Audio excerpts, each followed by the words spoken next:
See, relationships come in all forms and sizes. They say we all are a product of where we're from, who we've met, and the people that have walked through our lives.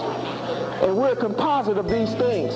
So if we look at our history, and I'm talking in particular about the history of African Americans here for the last 400 years.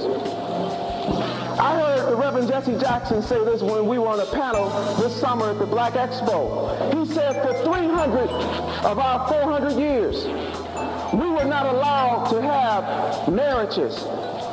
It was illegal for a black woman and a black man in this country to have a legal marriage.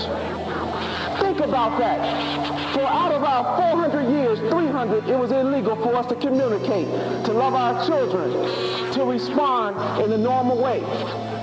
See, when a mother had a baby in slavery and that little boy was aggressive and he wanted to know the world, she would take him in the back and beat him because she knew that if she didn't teach that little boy to be submissive, that he would be looked at as aggressive, and aggressive little boys would be dangerous to the slave regime.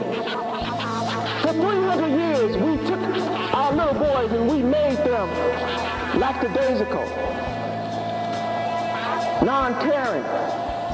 Then they took us and they would take the bigger males and make them studs. Taking away the family, taking away the children. Now they say you pass along certain things through your lifestyle, through your history.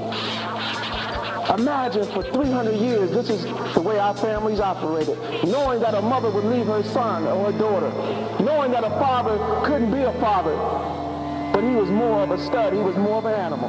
See, if you understand the history, then you start relating to what's going on. As you start relating to what's going on, you start making your changes so that you can adjust to people.